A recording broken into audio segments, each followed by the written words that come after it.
Hi everyone, it's Jake Groves.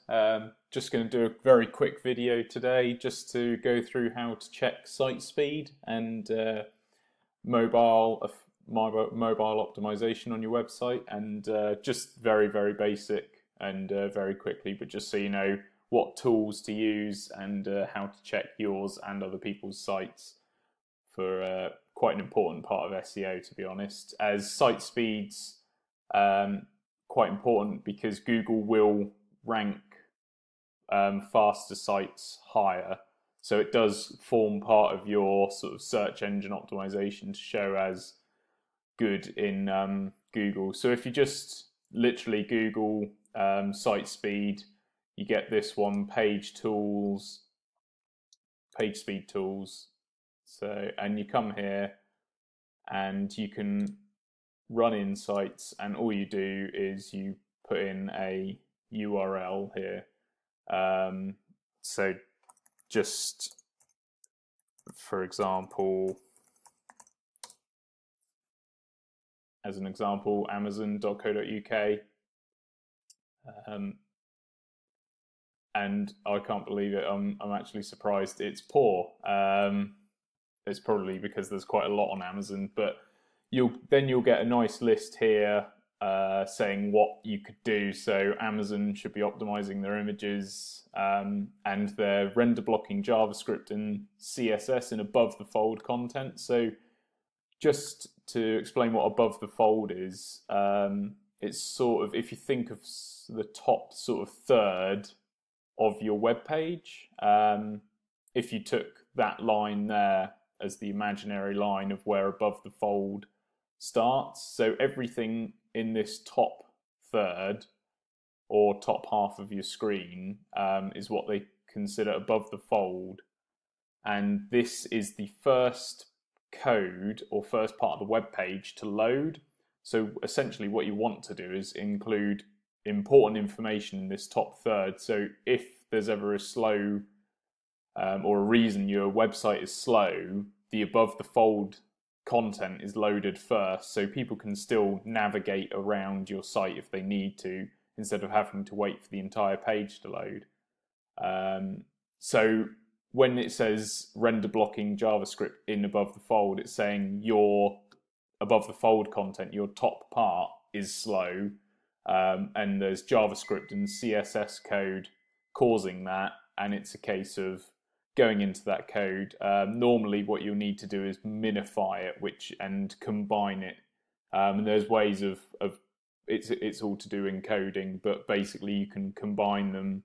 You eliminate excess code because a lot of the time you'll find that within all the different levels of website code that it does sort of double up or double dip at times. And optimizing images, I'll explain in a minute. There's loads of free tools. You can just Google image optimizer and get your images optimized, not necessarily shrunken down, because sometimes an image optimizer will just change the size of your image, but you don't want to do that. You want to actually compress the image itself, but maintain the quality and the size. But by compressing it, it means that it's obviously a smaller file for the website to load. But it's that's sort of the usual stuff that comes up. And it gives a mobile tab as well. So both 60, 63, so they're both considered poor by Google, which I'm surprised at as well, which is nice to see when speeds of mobile sites or websites, sorry, like Amazon are that bad as well, or considered bad by Google. And then the next sort of tool, again, keeping the trend of mobile, so is again, if you just Google mobile site, you get this mobile test as part of Search Console. So what you do is you go on there, tap in your URL, run the test, and all it does is it gives you an analysis of how mobile friendly your website is. So it will do a full analysis of your website. Now mine is mobile optimized. I'll be interested to see what comes up and what I need to do to change it for my website. I'm sure there'll be something, but these are the sort of tools that you want to run through for your website, or if you're working on someone else's website, make sure you do it for theirs as well, because they are very important, especially with the amount of people who use mobile nowadays. So it just says page is mobile friendly. You can then submit that to Google. That's because this forms part of your Search Console, which we touched upon in the previous video. It's always worth submitting to Google. So although when in Search Console you can index web pages and mobile pages, which I already have done, but again, it normally comes up with, there we go, there's the issues. So there was a redirection error and one of the bots was blocked by some of my robot text. So that's okay, because I know what that is. I'll be interested to look into more what these redirections are for the images. But again, that's all, it's information like that that is really handy to get. So this is another great tool to use. And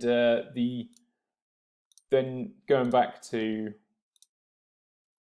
Google, as I mentioned a minute ago, if you just Google Optimise images, I mean, there's loads of tools. You can compress your PNG images, free image optimizer.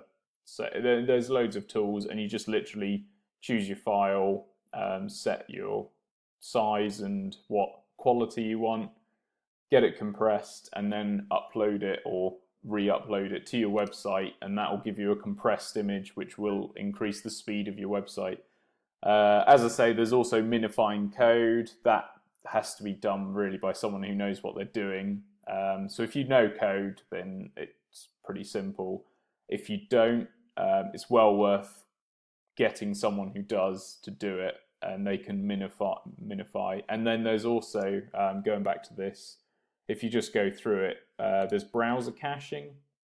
So, and that is essentially getting your browser to remember or know so much of this website already. So when you return to the website, it's already got so much of the data sort of preloaded as such, or it understands where that is. And I mean, there's this as well. So Amazon have minified their code, and reducing server response time. That's one that is, when it does come up, is unless you sort of have access to your server, is out of your control. The redirects, yeah, that's something that you can control, because what you do is if you have a page that redirects through various or from various different pages or websites, you want to obviously minimize the amount of redirects you have. Otherwise, your website will be pinging everywhere before it gets to the landing page that you want. Yeah, so that's just a very quick run through of checking your site speed and checking your mobile optimization for your websites. Two really good tools, both from Google. Really handy things. And yeah, look forward to hearing from you. Please comment below what you'd like to see next time. I'm sort of busy with the agency stuff. I'm going to start doing some more social media videos, because I know I've just been doing SEO so far. I'll continue with SEO, but I want to also start doing some social media stuff, show people how social media works and various things about that. As I say, I will continue with SEO as well, and I'll start going a bit more detailed with some of the SEO or search engine things, and look at backlinks and in-depth in Search Console, Google Analytics, and how to use those tools. And yeah, please like and subscribe, and remember to comment below, and I'll see you next time. Thanks very much for watching.